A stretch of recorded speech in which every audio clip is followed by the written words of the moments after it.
Résumé électricité, deuxième partie pour les sciences maths, oscillation électrique forcée.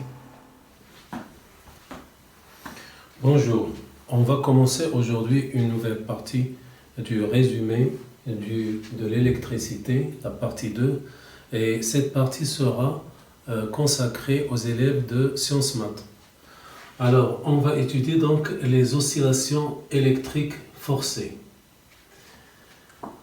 Alors, qu'est-ce qu'une oscillation électrique forcée? Alors, vous avez un dipôle RLC, un conducteur ohmique de résistance R, en série avec une bobine d'inductance L et de résistance R, et un condensateur de capacité C. Alors, je vais brancher avec ce circuit en série un générateur basse fréquence, un GBF, qui va alimenter le circuit avec un courant alternatif sinusoïdal.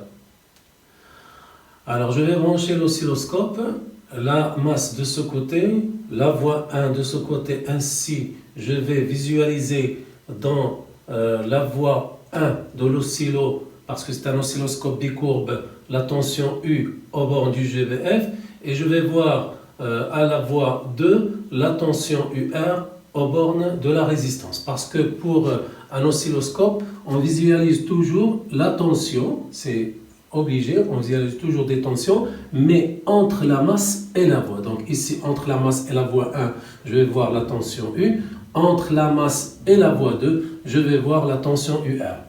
Alors pourquoi j'ai choisi de voir la tension UR? Parce que nous savons que UR égale à RI, et la courbe qui va représenter UR sera donc identique à la courbe qui représente I avec un coefficient de proportionnalité. Donc comme si je vois ici I, l'oscilloscope nous permet de voir UR, et c'est la même courbe qui représente I avec un coefficient de proportionnalité.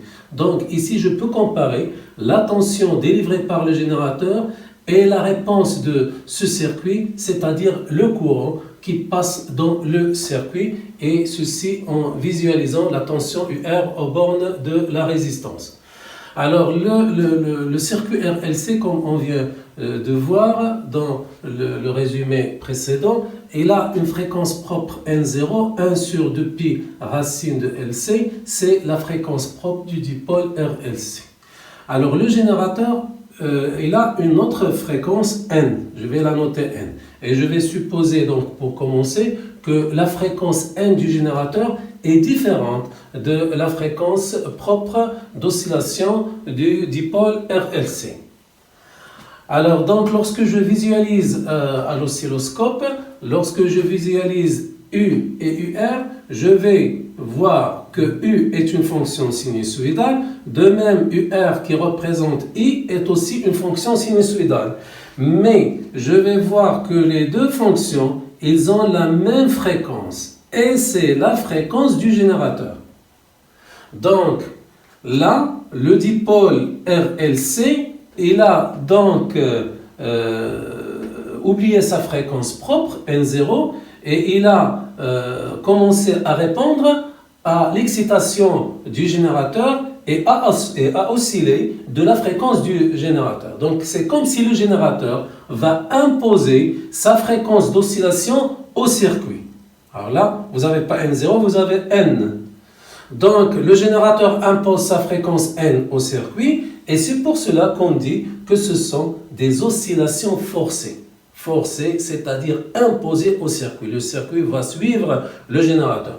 Alors ici, le générateur sera l'excitateur, le circuit RLC sera le résonateur, et les fils électriques de connexion vont être considérés comme le couplage. Ce sont ces fils électriques qui vont passer l'énergie électrique du générateur au circuit.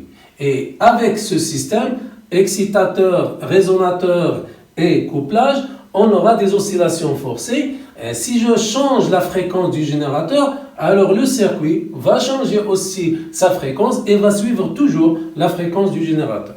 Et c'est pour cela que ce sont des oscillations forcées. Alors, j'ai bien choisi de placer phi dans l'expression de U.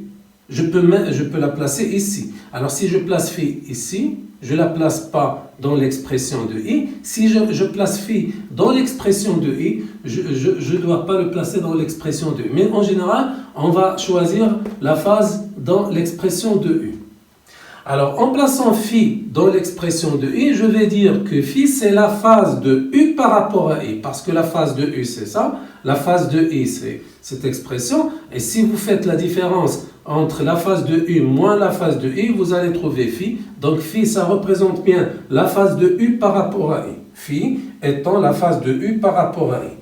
Alors, selon la valeur de la phase et le signe de la phase, on aura plusieurs cas. Alors, si la phase phi est positive, je vais dire que u est en avance de phase par rapport à i. Si la phase est négative, je vais dire que u est en retard de phase par rapport à i. Mais si la phase est nulle, je vais dire que u et i, ils sont en phase. Alors là, il y a d'autres cas. Si phi est positive, mais c'est égal à pi sur 2, je vais dire que phi est en quadrature avance de phase par rapport à i. Quadrature, c'est comme le 1 quart. Parce que 2pi divisé par 4, ça te donne pi sur 2. Donc, phi égale plus, c'est-à-dire en avance, et en quadrature. Phi en quadrature avance de phase par rapport à i. Mais si c'est égal à moins pi sur 2, phi est en quadrature, mais cette fois retard par rapport à i. Mais si phi est égal à pi, plus ou moins pi, c'est la même chose, alors phi est en opposition de phase par rapport à i. Alors, comment voir ceci dans les cours? Alors, si vous allez donc visualiser l'écran de l'oscilloscope, vous allez trouver des courbes de ce genre. Pas obligatoirement la même amplitude. Ici, je prends la même amplitude pour simplifier. Alors, vous allez voir des courbes de ce genre.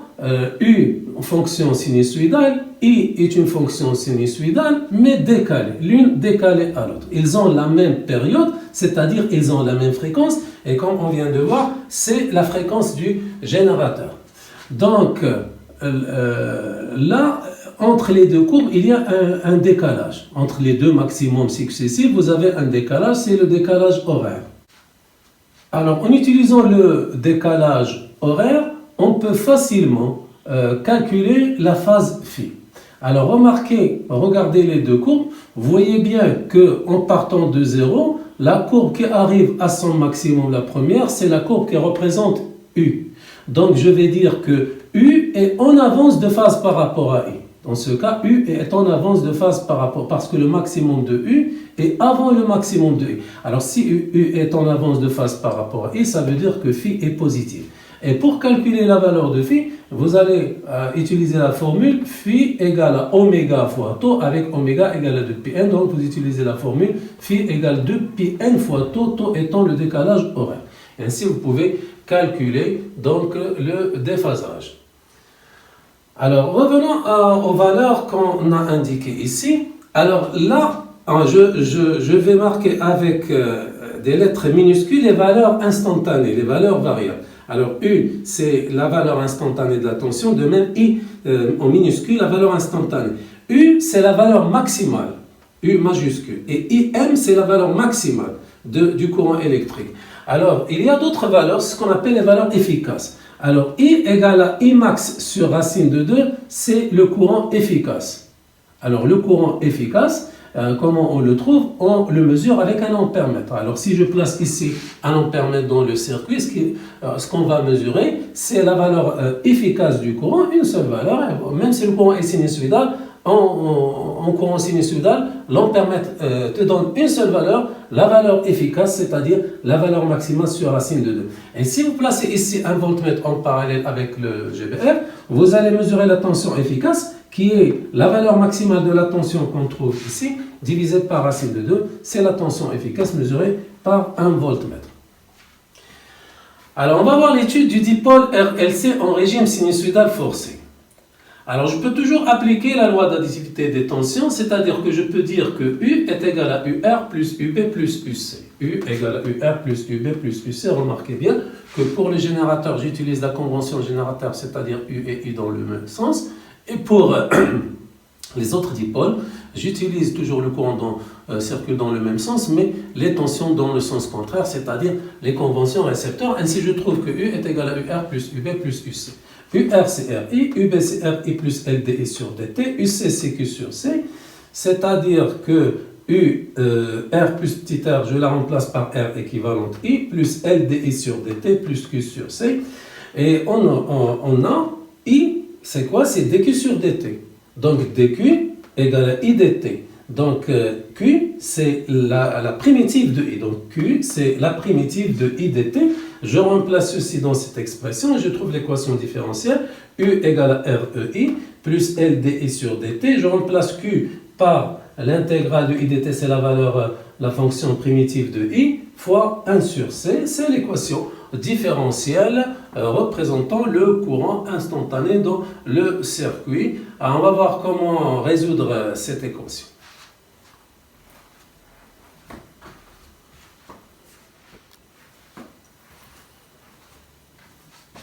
Solution de l'équation différentielle. L'équation différentielle qu'on vient de voir est une équation qu'on peut résoudre par plusieurs méthodes. Alors, les méthodes que je vais citer ne sont plus au programme.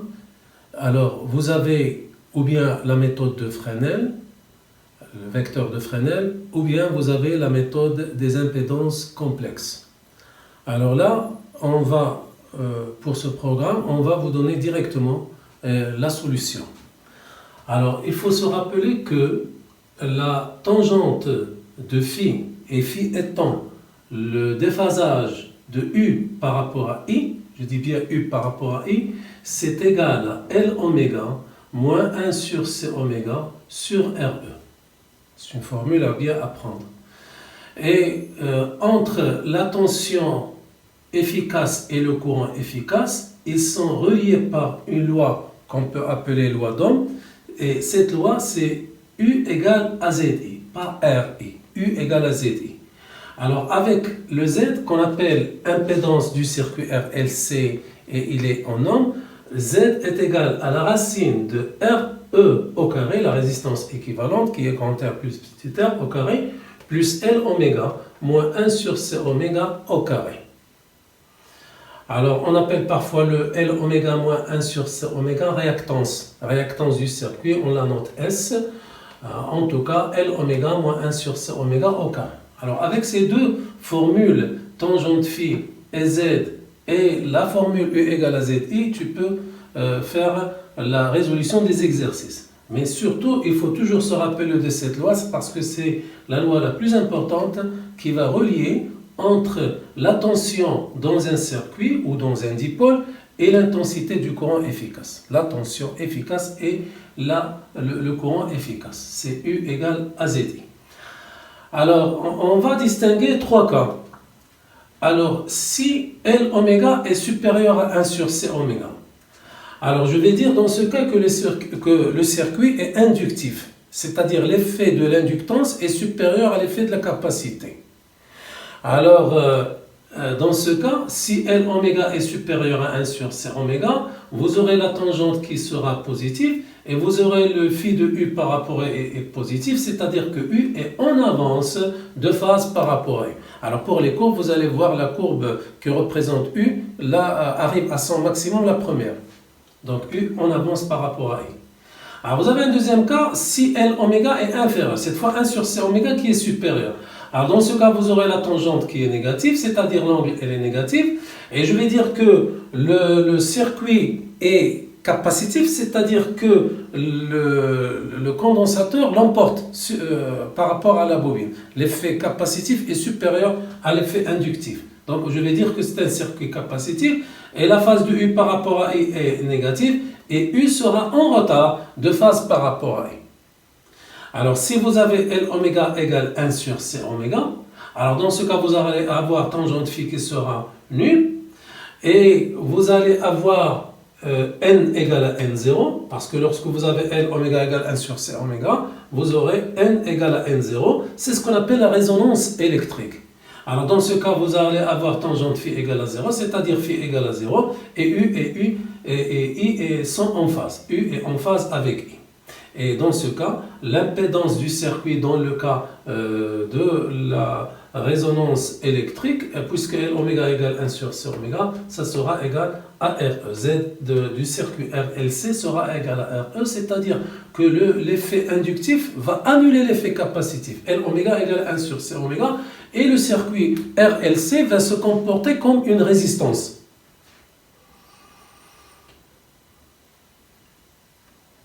Alors, on peut généraliser ces trois formules, on peut les généraliser pour n'importe quel dipôle. Alors, je peux avoir un conducteur ohmique avec un condensateur, un conducteur ohmique avec une bobine, ou bien une bobine toute seule, un condensateur tout seul, une résistance tout seul. Donc, j'ai plusieurs cas à envisager. Alors, si j'ai un dipôle RL, c'est-à-dire qui contient seulement un dipôle de résistance R et une bobine d'inductance L et de résistance petit r. Alors vous avez dans ce cas, vous n'avez pas de condensateur. Si vous n'avez pas de condensateur, vous allez prendre ce terme 1 sur C oméga qui est nul. Comme si c'est tend vers l'infini, c'est-à-dire 1 sur C oméga nul. Donc vous allez enlever ce terme 1 sur C oméga, vous allez avoir tangente phi qui est égal à L oméga sur RE. Alors de même, vous enlevez la partie du condensateur 1 sur C oméga et vous allez avoir Z égale à racine de RE au carré plus L carré oméga au carré. Et vous avez toujours la formule U égale à ZI. Alors pour le circuit RC, cette fois, il faut enlever l'inductance L de la bobine. La partie qui concerne la bobine, on va l'enlever des formules. On aura dans ce cas tangente phi égale à moins 1 sur RE C oméga. Et de même, Z égale à RE au carré plus 1 sur C carré oméga au carré. Alors si j'ai une inductance pure qui n'a même pas de résistance interne, j'ai seulement une bobine pure, mais ça c'est parfaitement théorique. Alors là c'est 0, là c'est 0. Alors vous aurez L oméga sur 0, c'est-à-dire ça tend vers plus l'infini. Et lorsque tangente phi tend vers plus l'infini, ça veut dire que phi égale à plus pi sur 2. Et vous aurez Z pour une inductance pure, c'est seulement L oméga, parce que racine de L carré oméga au carré, ça va te donner L oméga. Ça c'est nul et ça c'est nul. Si vous avez un condensateur pur, alors une capacité pure, alors ça, vous enlevez ça, vous aurez tangente phi qui tend vers moins l'infini, c'est-à-dire que phi égale à moins pi sur 2. Et Z d'un condensateur pur, ZC, est égal à 1 sur C oméga. De même, si vous avez une résistance pure, alors vous aurez 0 sur RE, ça veut dire 0, ça veut dire que phi égale à 0 et en face, et Z de la résistance, c'est racine de R au carré qui est égal à R. Alors l'impédance, je prends toujours la valeur positive parce que l'impédance est positive. Alors remarquez bien que Z est toujours supérieur à R sauf à la résonance. Si vous avez L oméga supérieur ou L oméga inférieur à 1 sur oméga, vous allez avoir toujours Z supérieur à RE. Mais seulement à la résonance que Z devient égal à RE. Alors on va s'intéresser spécifiquement à cette résonance électrique parce que c'est un phénomène qui est très important. Alors tout d'abord, quand est-ce qu'on a une résonance électrique? Lorsque la fréquence du générateur égale à la fréquence propre du circuit. Alors comme on vient de voir ici, L oméga égale 1 sur C oméga, c'est-à-dire N égale à N0. Alors ceci se manifeste dans les courbes, ce qu'on appelle les courbes de résonance électrique. Alors, on peut tracer I en fonction de N, ou Z en fonction de N, ou Phi en fonction de N. Je peux tracer bien sûr en fonction de N, ou bien en fonction de oméga, parce que oméga égale à 2 pi N, ou bien en fonction de la réactance qui est L oméga moins 1 sur C oméga. En tout cas, les courbes qu'on trouve le plus souvent, c'est en fonction de N. Alors, prenons la première courbe, I en fonction de N. Alors, si je regarde l'axe des fréquences, alors entre 0 et N0, la fréquence propre du circuit, j'ai un circuit capacitif. Capacitif, c'est-à-dire que 1 sur C oméga est supérieur à L oméga et que N est inférieur à N0. Là, vous avez un circuit capacitif. Lorsque N, la fréquence du générateur, égale à N0, vous avez la résonance électrique. Et lorsque N est supérieur à N0 sur cette bande, depuis N0, N supérieur à N0, vous aurez un circuit inductif.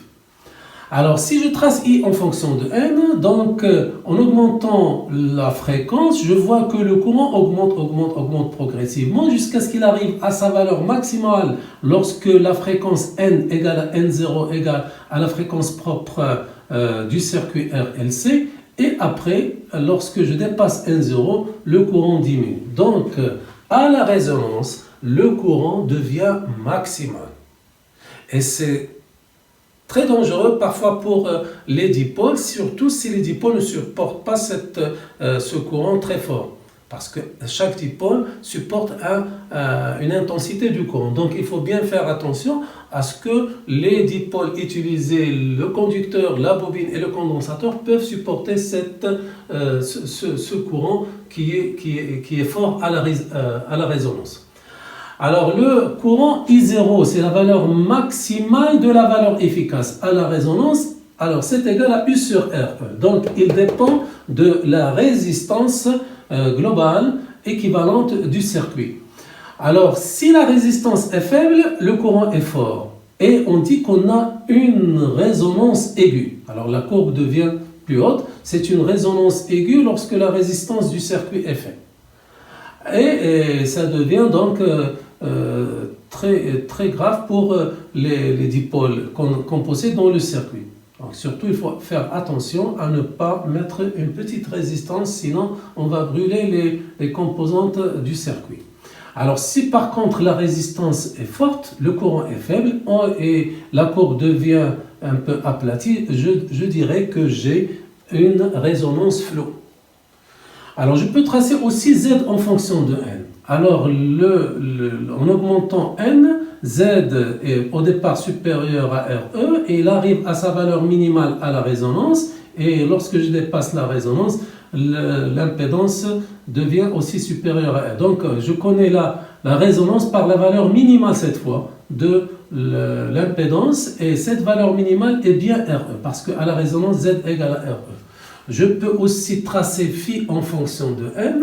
Alors, au départ, phi égale à moins pi sur 2. Moins pi sur 2, c'est-à-dire que c'est la valeur d'une capacité pure, d'un condensateur pur de capacité C.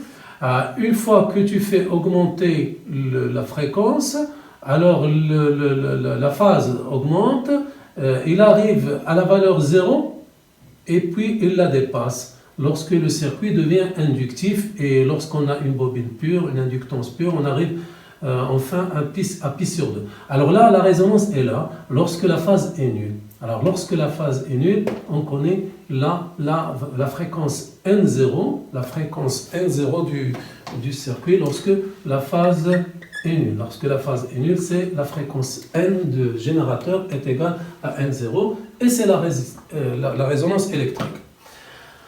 Alors donc on a bien I0 égale à U sur E et la fréquence propre du circuit 1 sur 2 pi racine de Lc. Donc on doit se souvenir qu'à la résonance électrique on a L oméga égale à 1 sur oméga, que la fréquence du générateur est égale à la fréquence propre du circuit, que l'impédance du circuit devient égale à RE. Tout le circuit RLC se comporte comme une résistance pure parce que l'effet inductif annule l'effet capacitif et que la phase de U par rapport à E égale à 0, c'est-à-dire U et I sont en phase. Alors pour les courbes de résonance, on va, surtout pour cette première courbe, on va parler de ce qu'on appelle la bande passante. Alors la bande passante, c'est, on prend donc la valeur maximale des valeurs efficaces, la valeur I0, je la divise par racine de 2. Alors en la divisant par racine de 2, je trouve deux valeurs de N. Alors cet intervalle de fréquence, c'est ce qu'on appelle la bande passante. Alors c'est l'intervalle N1, N2 pour lequel I est supérieur à I0 sur racine de 2 ou égal. I est supérieur ou égal à I0 sur racine de 2. Alors pour cet intervalle de fréquence, on parle de la bande passante. Alors la bande passante, c'est la largeur de cet intervalle, c'est-à-dire N2 moins N1. La largeur de la bande passante, c'est N2 moins N1.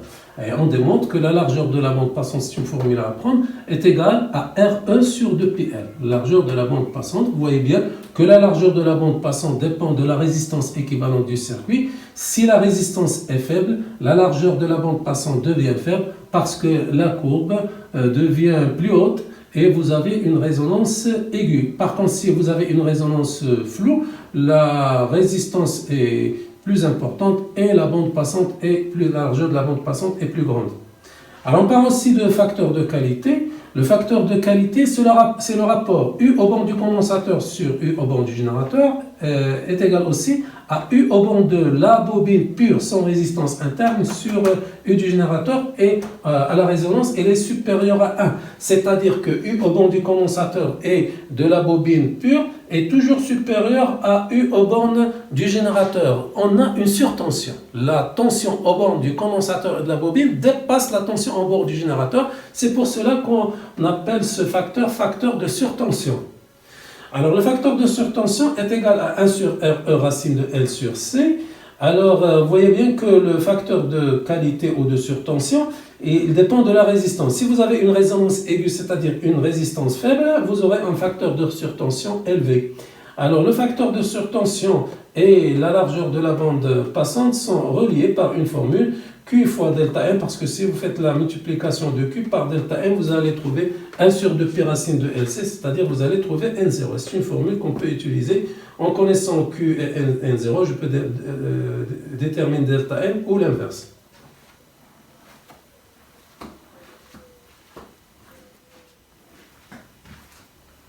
Dernière partie des oscillations électriques, la puissance électrique. Alors pour la puissance électrique, on a deux types de puissance, la puissance instantanée et la puissance moyenne ou active. Alors pour la puissance instantanée, c'est le produit de la tension électrique fois le courant, parce que toutes les lois qui sont valables en courant continu restent valables en courant alternatif, mais ils doivent être utilisés de façon instantanée, avec les grandeurs instantanées, c'est-à-dire U et I. Donc la loi qu'on connaît déjà en puissance en courant continu U fois I reste valable, mais il faut l'utiliser avec les valeurs instantanées U et I. Alors U, on avait que c'est U max cos oméga t plus phi et I égale à I max cos oméga t. Alors en faisant le produit et en utilisant les règles trigonométriques, j'arrive facilement à la formule UI cos 2 oméga t, parce que cos de A plus B, 2 oméga t plus phi, et cos de A moins B plus cos de phi, le tout divisé par 2, ça te donne UI. Alors, on voit bien que la puissance instantanée dépend bien sûr du temps et varie avec le temps. Alors là, cette puissance instantanée, il va osciller de façon sinusoïdale entre une valeur moyenne qu'on appelle puissance moyenne ou puissance active. Alors c'est la valeur qu'on mesure avec nos compteurs qui nous mesurent l'énergie consommée. Alors la puissance active ou la puissance moyenne, c'est le produit de UI fois cos phi. UI fois cos phi. Alors le produit de U tension efficace fois courant efficace s'appelle puissance apparente. On peut la noter PA. Et son unité est le volt fois ampère. On dit pas watt, mais on dit volt par ampère. Par contre, la puissance active ou moyenne, on la mesure en watts. Alors, pour la différencier seulement de la puissance moyenne. Alors, la puissance moyenne est égale ou active égale à la puissance apparente fois un facteur qu'on appelle facteur de puissance, et c'est le cos phi. Alors, le cos phi, c'est RE sur Z. C'est la résistance équivalente du circuit sur l'impédance. Alors, si je remplace ici cos phi par RE sur Z, et je remplace U par ZI, je vais simplifier par Z, et ça va me rester P, la puissance active ou moyenne, égale à RE fois I au carré. Donc, la consommation de puissance dépend de la résistance qui se trouve dans le circuit. S'il n'y a pas de résistance, il n'y a pas de consommation d'énergie électrique ou de puissance électrique. Alors, par exemple, si j'ai une résistance pure, la puissance consommée par cette résistance, en effet joule, c'est RI au carré. Si j'ai un condensateur pur, il n'y a pas de résistance interne, il ne consomme pas de puissance. De même, une bobine pure, une inductance pure, ne consomme pas de puissance parce qu'il n'a pas de résistance. Je ne dis pas une bobine qui a une petite résistance. S'il a une résistance petit r, sa puissance sera petit r fois I au carré. Alors pour un circuit RLC qui comporte une résistance, une bobine d'inductance L et de résistance petit r, un condensateur de capacité C, la puissance du dipôle RLC, c'est la puissance consommée par les résistances, et c'est RE qui est égal à R plus petit r fois I au carré.